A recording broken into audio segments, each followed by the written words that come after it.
Okay, and what we want to do in this video is examine again another one of the non-price determined demand factors, the things that cause a shift in the demand curve. And what we're going to do is look at this one. Now, there's this income changes.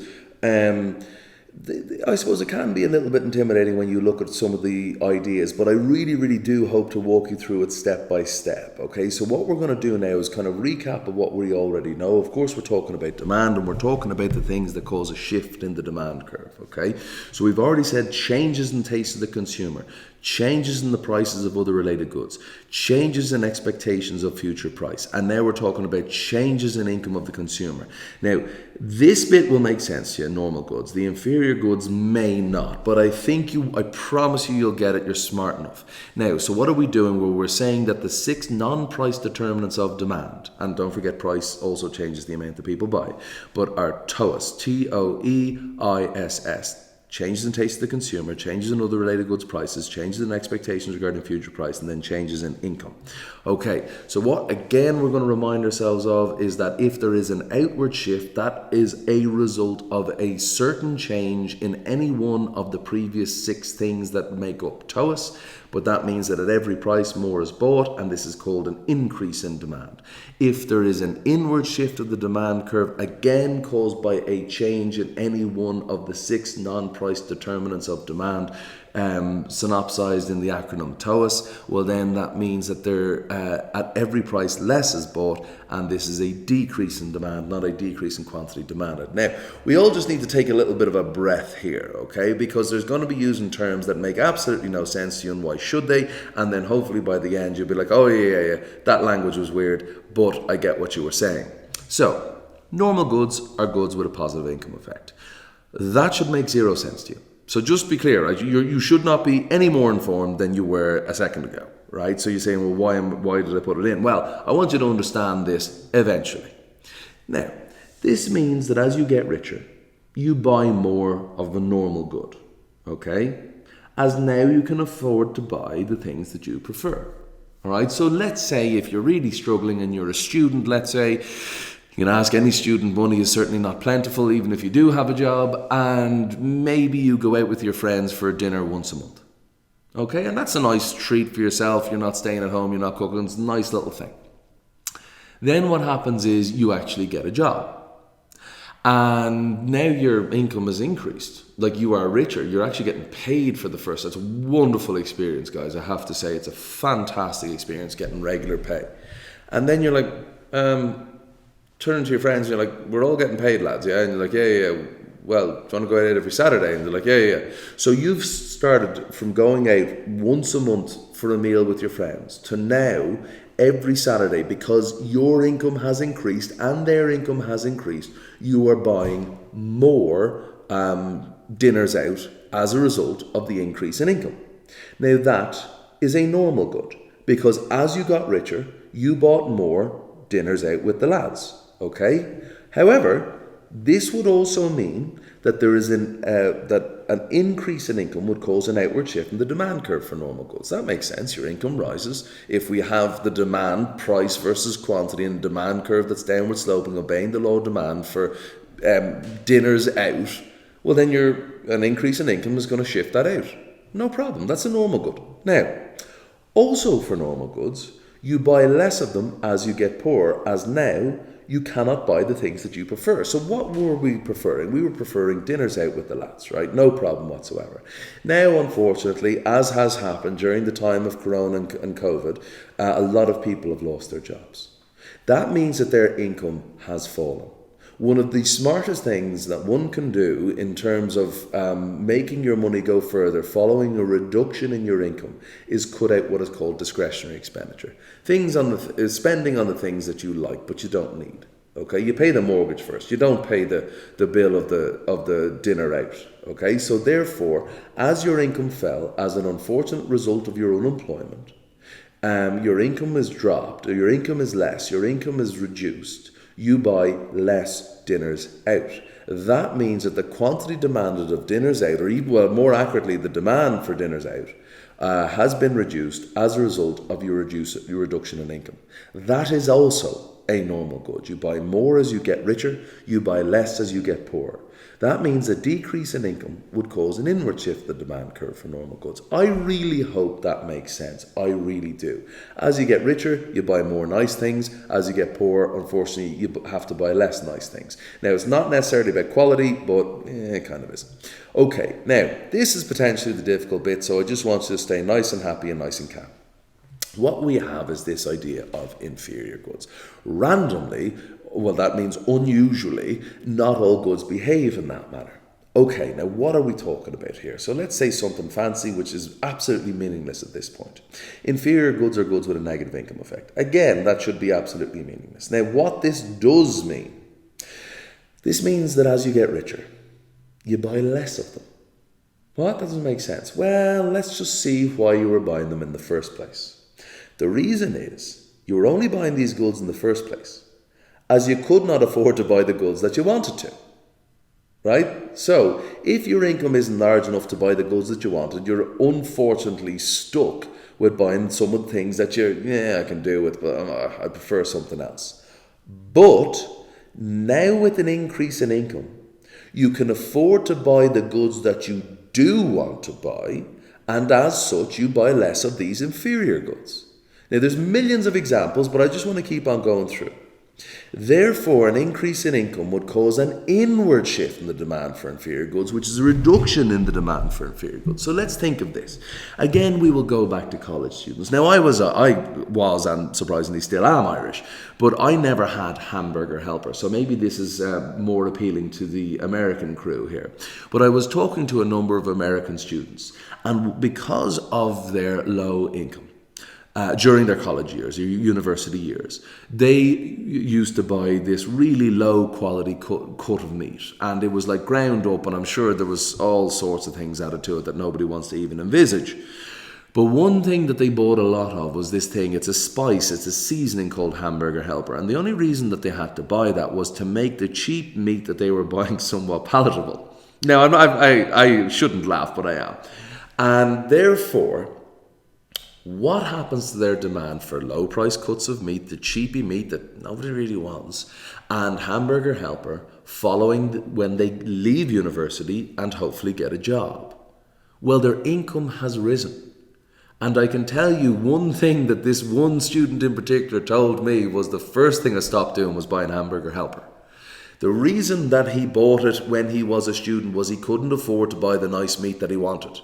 Then he got a job, his income increased, and he started to buy the nice meat that he wanted, and he stopped buying the flippin' not nice meat and hamburger helper that he didn't like, but was forced to buy it because his income was so low.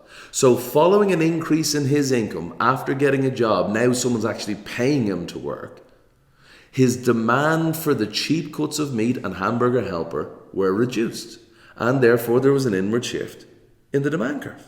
There's a reduction. But don't forget, the term inferior does not necessarily refer to goods of lower quality. Okay, I'll just leave that there. It refers to the fact you have a preference for the goods that you currently cannot afford to buy. Yeah, but if you had a preference for a cheaper good and your income rose, you'd still be buying the cheaper good. So it kind of does, but it is about preferences. And this is true now. A good may be a normal good at one point in your life and then become an inferior good at another point. So let's have a look at this. Now, I really hope this makes sense to you. Right, you're a college student. You're walking in and out of college because you have no money. Okay, so there has been no change. This is the start. This is where we are now. Okay, then you get a pay rise. So you have money now. And you start to get the bus. Okay, so therefore the bus was a normal good. All right. Then what happens is you're working for a few more years. Walking isn't a good, it's something that you have to do, so I'm leaving that, okay? Then you get another pay rise. And what do you stop doing now? Because you're a little bit flush with the old cash. You start to get a taxi, at least once a day, at least of a Friday, in and out of a Friday, you get a taxi.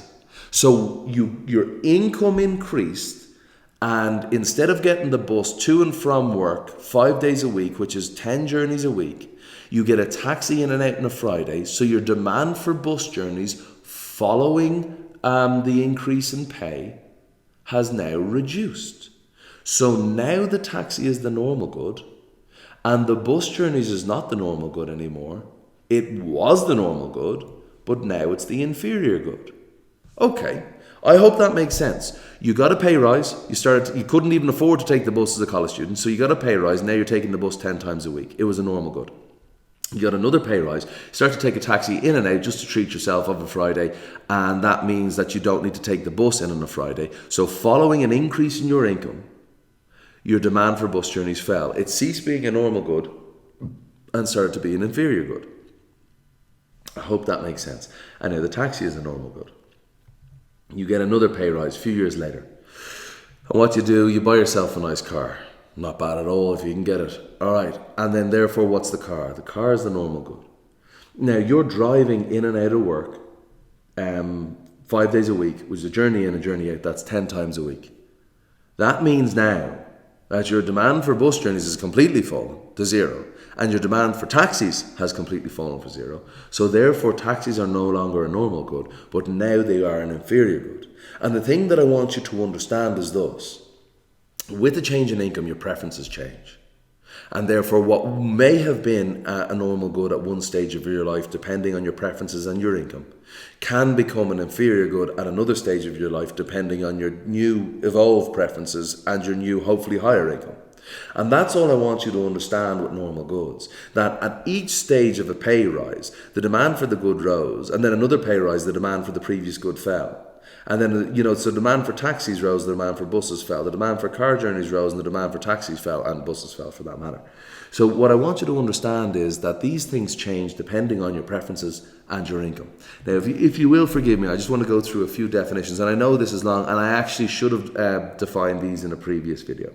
So a normal good, a good where the demand for it increases as income increases and falls when income falls. An inferior good, a good where the demand for it decreases as income increases and more superior goods are purchased. Okay, normal goods. Don't forget though, by the way, a fall in income will lead to an outward shift, an increase in demand for inferior goods. Income, a flow. It's a flow because you get it over and over again. Okay, it's constantly coming in. Hopefully it is. A flow of earnings from using factors of production to produce goods and services. Wages and salaries are the factor of reward to labour, and interest is the flow of income for the owners of capital. All of that's true, right? Now, wealth is like a stock, because at any one point you only have a certain amount of wealth, but and income influences wealth, obviously. The total value of all assets owned by a person, firm, community or country. And the standard of living, which I actually really should have put in the previous video on money and wealth, but the level of wealth, comfort, material goods and necessity goods available to a certain socio-economic class in the country. Now, let's have a look at this. And I know this is a relatively long video, but I feel the time spent studying it is well worth it for understanding. And economics, if you understand it, guys, it's a million times easier than not understanding it and trying to remember it off word perfect. So if we're talking about a normal good and your income rises, well, the demand curve would shift outwards. You buy more normal goods as you get richer simply because they have a positive income effect, which literally means you buy more as you get richer.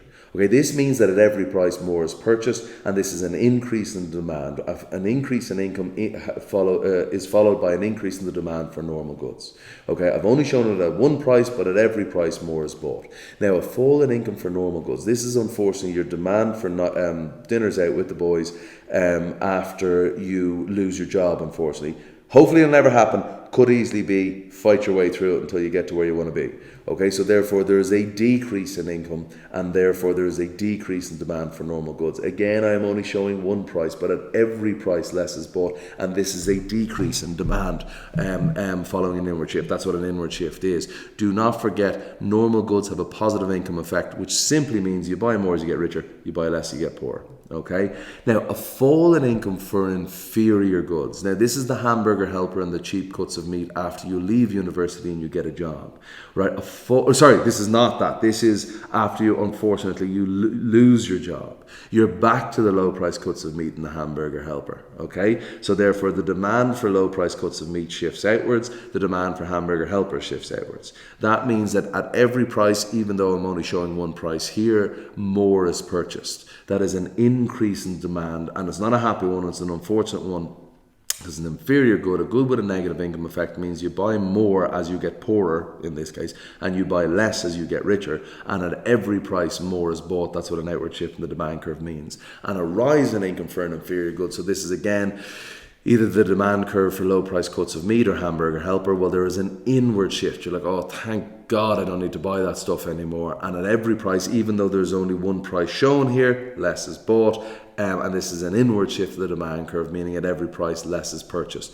An inferior good is a good with a negative income effect. It means you buy more as you get poorer, and thankfully you buy less as you get richer.